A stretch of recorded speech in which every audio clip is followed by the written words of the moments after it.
Well, jeepers! You're listening to Smash or Pass. Hey everyone, welcome to another video on the JayBee Hello. and Milly channel. Today we are going to be reviewing A Good Medium is Rare. Is a good medium rare. I mean, I know you found the title for this amusing. Yeah, well, again, I don't want to get into it. It's not like a breakdown, but I like it because a good medium is rare. It's contrasting the words medium and rare, which is quite simply in relation to almost culinary, like cooking. So it's like saying a good, you know what I mean? It's drawing those parallels, but it's also saying a good psychic person is hard to come by. Everyone probably knows that, but I just thought it was quite interesting because I'm a bit of a simpleton, to be quite honest with you. Okay, so I'm going to be 100% honest. I honestly believe I've never seen this episode before. So for anyone else in that position who hasn't seen this before, or at least hasn't for a while, ultimately the way this episode goes is they find a cute little poodle out on the street and want to return it to its owner. Now the owner is really social. She invites them into the house and shows them around the creepy manor. Ultimately, her character kind of revolves around having many ex-husbands that have made her very, very, very rich. And the story is quite central around having this really valuable valuable collection of diamonds that someone wants to steal. I believe is kind of like the main premise. And I believe the safe only opens after midnight. So the plot is about getting her out of the house so the burglars can get in. So they take her to see a medium who apparently has a message from one of her husbands. And the main goal is to keep her out of the house till after midnight. But working with the gang, they try to get her back on time. Right. I'm going to be honest. I hated this Phyllis woman.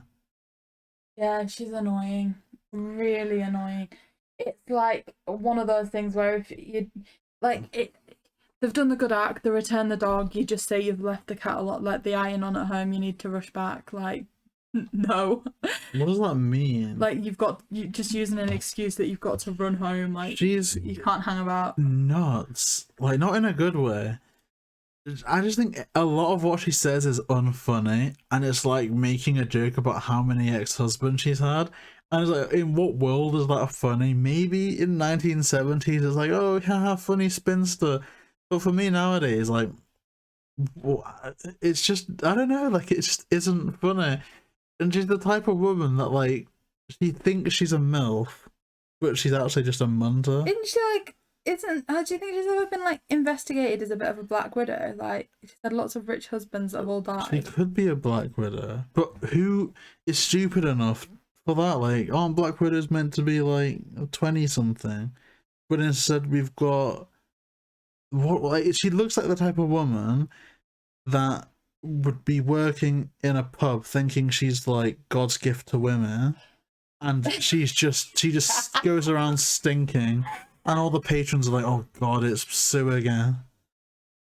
I want to write down a name that she reminds me of. Oh, I think I know what you're gonna say.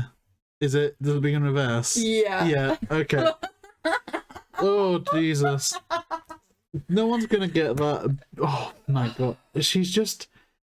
She's annoying. She's just, and everyone knows this type of person. Older woman. Can pinpoint and relate this to one person. Just an older woman that goes around speaking to younger men thinking that there's something that's gonna happen.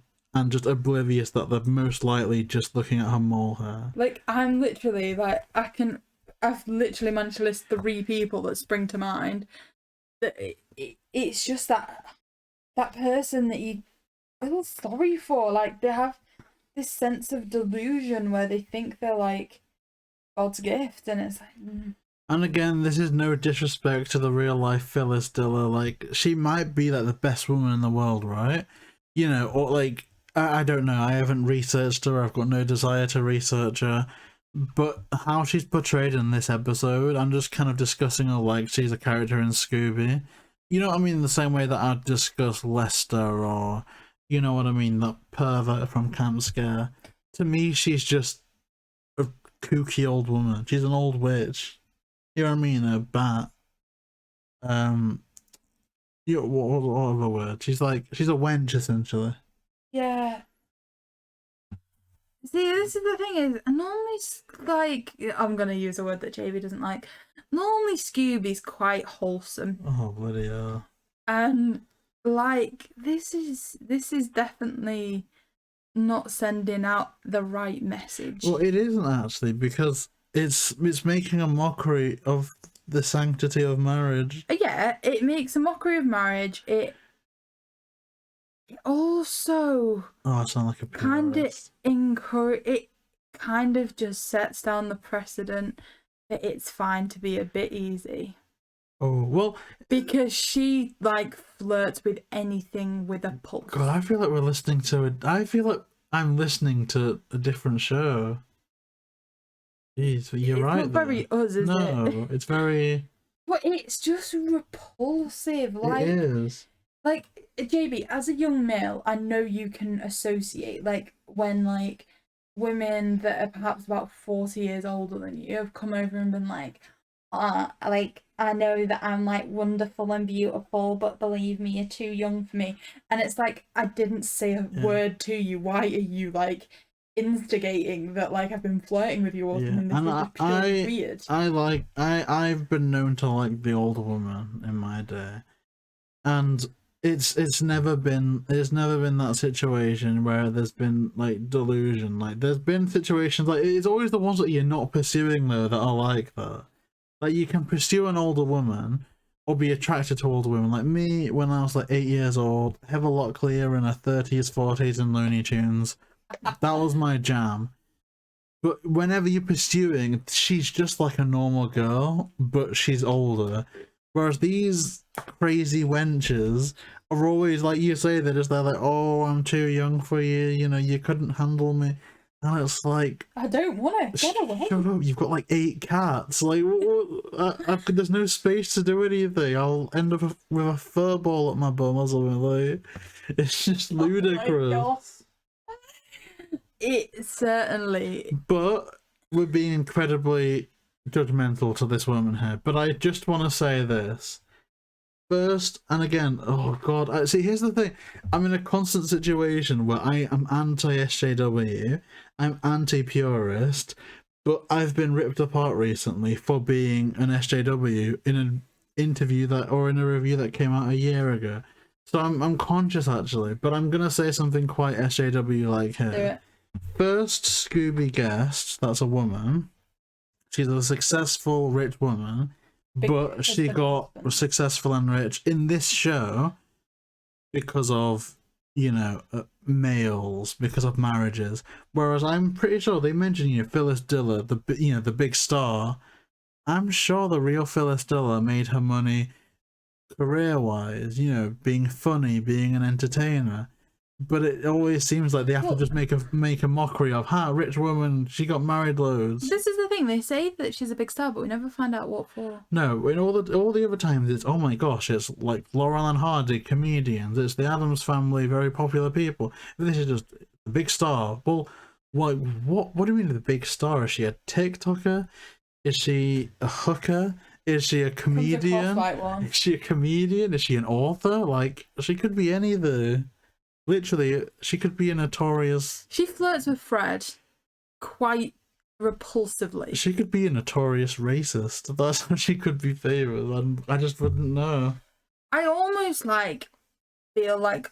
Obviously, we're not going to... But I almost literally just want to, like, give verdicts straight away because literally my only thought on this episode is that I'm gonna like make sure to differentiate between her and this. The portrayal of this character in this episode is repulsive. It ruins the vibe because they can't just make a joke about it and move on. It's, oh my gosh, there's a ghost. It's disgusting. Oh, just like my fourth husband twice removed. Oh my gosh, looks like we have another mystery on our hands. Or is it the mystery of who my ex-husband was seeing last night? Or like, gang, we should split up and look for clues. Oh, that's what I said when I was divorcing my husband. Like, it continues. Yeah, and then, but it doesn't even end there with the ex-husbands. It's almost like, and the mystery is who the next one's going to be. Oh, let's split up. I'm going with Fred. And it's like, no, just go away. No. Oh, right.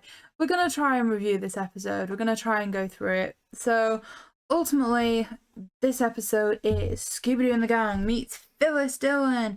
And it starts off with them at the movie theatre. So, hey, who knows? Maybe she could be a movie star, but we don't know that. She only exists around her 5,000 ex-husbands. So, while they're outside the movie theatre, there's a cute little poodle and a box falls on the head, and you kind of feel a bit sorry for them. They're so adorable. It kind of reminds me of the Dog Napper episode a little bit. And ultimately the gang rescue the dog, and they see it's got a really like valuable collar, it's got diamonds on it and everything, and they manage to find an address to take the little poodle back to, which is a creepy manor, which of course Scooby-Doo. So they return the dog to the one and only Phyllis Diller, who invites them into her house and goes around showing them the portraits of the ex-husbands. Now, I'm going to say at this point, it's the gang's own fault. Like, they should have learned don't talk to strangers. Drop the dog off, get out. I wouldn't even drop the dog off. No, I would, but then you leave. No. Like, I love dogs. But who follows an address all the... How do they even know where it is? They don't have sat-nav back then. Do they just get a map? Did they go through so much effort? Maybe, like, back before my dad had a sat-nav, you know, when we used to go on holiday to France, every morning we used to, like, get a big map of France out on the table before we left, and we'd literally, like, track the roads we were going to do that day for where we're going to go and see, so I'm guessing... That's quite it'd cute. be kind of like that. It was actually kind of fun, like, genuinely. We used to, like, sit and look at maps and stuff every morning. Do we ever see the dog again? Yes, so ultimately the library gets broken into and everything's kind of rampaged in there, and the dog's under some of the books. So we do see it again. Yeah, because Fred jumps in for, like, thinking it's one of the burglars and picks up the dog. We then kind of get a gargoyle villain that follows Fred, Daphne and Velma around a cemetery. Which I find kind of weird. Why does she have a cemetery in a garden? Why is this a common theme here? Nah, I think, well, oh God, it's for all the husbands, isn't it? But I've always wanted a cemetery in the garden, I'll be honest. That is creepy. No, because if you get a nice house that you want to invest in forever, you could make it an ancestral home and then have it a tradition that all the relatives, like Lock and Key, right? Like, you can visit in generations' time your great-great-grandfather's grave and there's like a lineage there. I think that's kind of nice. Right, okay. Do you not, what? Or do you not? No, I think you're great. What? Okay, moving on. An ancestral home? Velma finds a bag marked MM.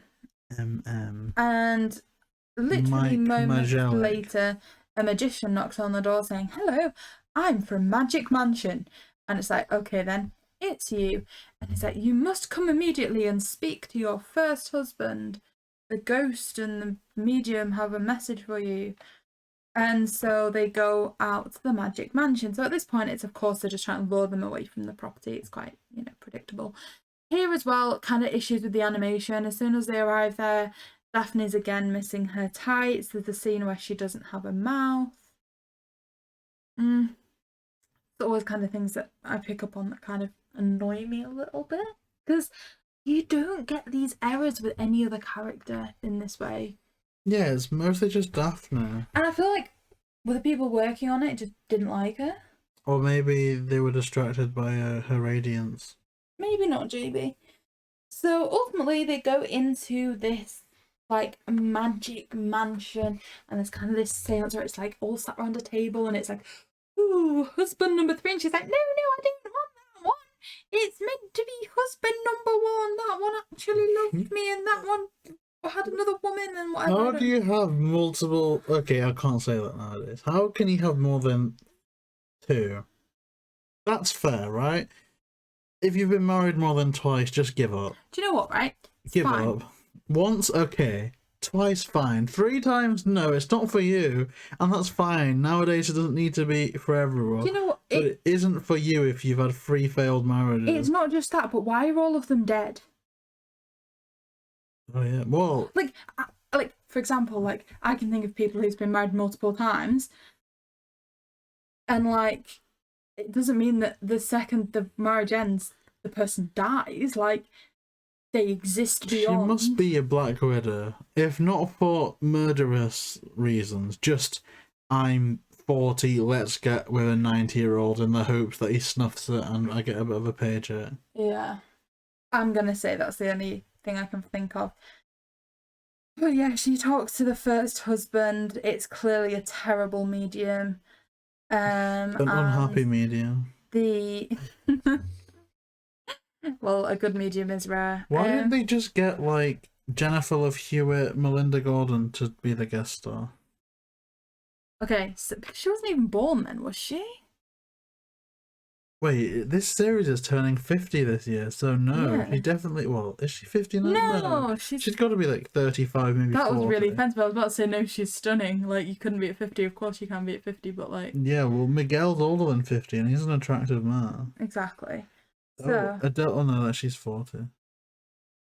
Anyway, the mansion goes into lockdown to try and prevent anyone from getting out. And here's where we have a funny little skit with the magic show and Shaggy and Scooby kind of alternating between who puts their heads and legs out of the top of the box and everything. This bit's really funny, but then it's ruined because Phyllis has to flirt with the security guy. Like, oh, I've just got the... And he's like, what have you got there? I say, 2 boxes.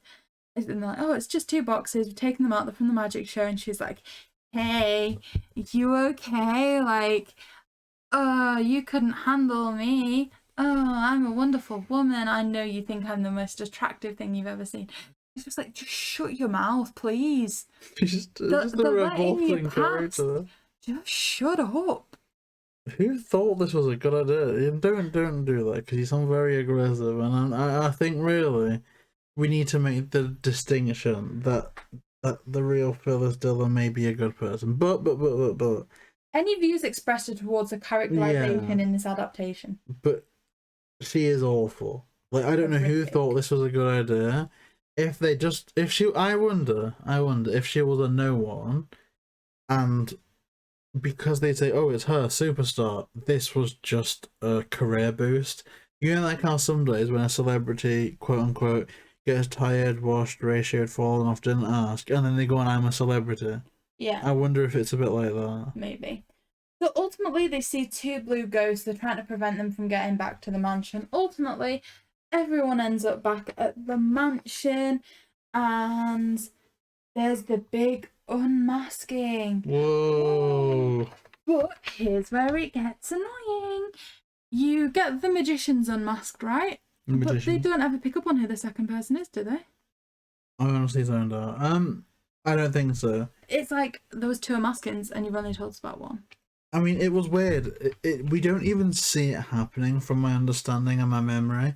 It was simply, oh, apparently the next door neighbour called the police, and then Phyllis has to go, oh, that next door neighbour's just a jealous witch. She's always stalking me. She was about 40 years younger and more attractive. Probably that's what the issue was. It's just... Okay. Anyway, review this verdict. This episode was absolute terrible. It literally was... I'm trying not to use bad language. There's no word I feel comfortable saying. What, you're going to curse and swear? Basically, I cannot think of any words that I feel comfortable saying on this show that describe how terrible this episode was.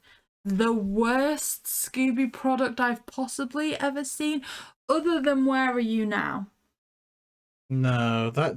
Where Are You Now smokes this thing. No. Yeah. Where Are You Now?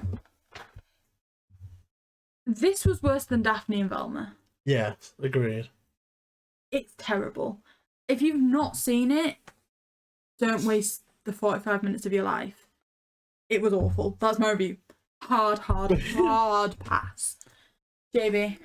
So to me, this is the second worst Scooby thing I've ever Can I seen guess in my first? life. Yeah. Okay. It's the Kiss movie. Yeah. And then this.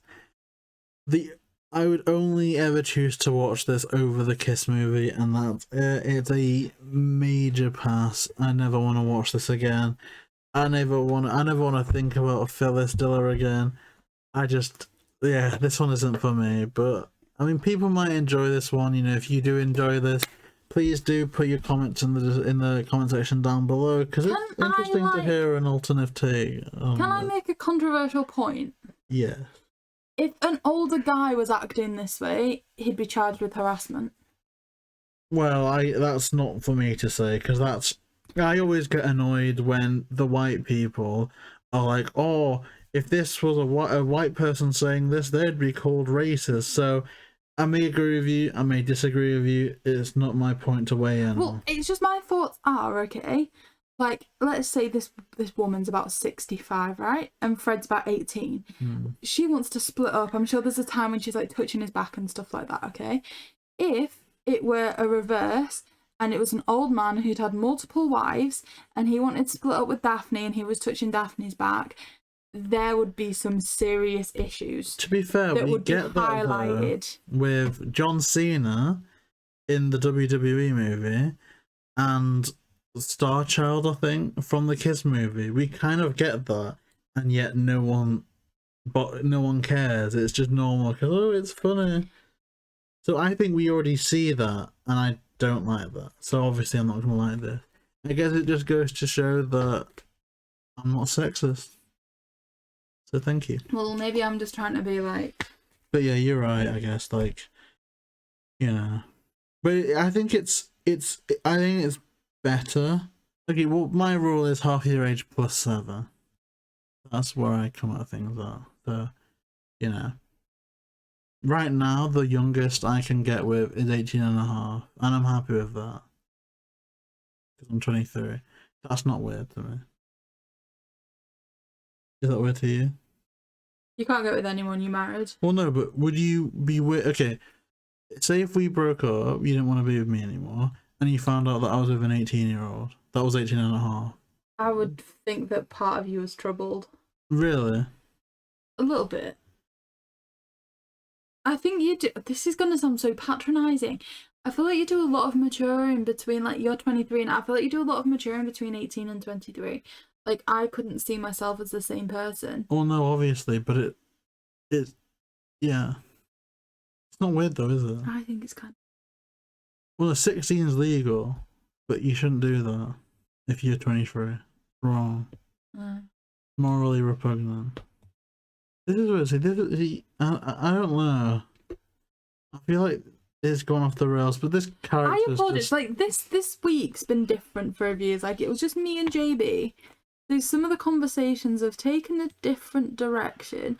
I don't know if it's something you've enjoyed or something. I think it's a more compelling podcast show, but I don't know. Like, I think it's just a different taste, right? A different flavor. I think what we've said is going to be the same that we would have said if people were here, but I think we've got a more cohesive narrative. However, I think obviously we wouldn't want people on the reviews unless they added some value. So I think anything like, and we've had situations where we've done reviews with Rihanna, Smash can't make it, with Smash, Rihanna can't make it, and they're all great. I think it's always just a different flavour each time. You can't say one's better or one's worse, in my opinion. It's just a different vibe, and I think with these, I don't know. I think this has just been an awful episode. Like, not in terms of us, but a good medium is rare. Like, I think I'm never gonna watch this again. The best thing about this episode's the title. The best thing about this episode is that it ends. I wish this is the one that was missing instead of Wednesday is missing. That does it for this week.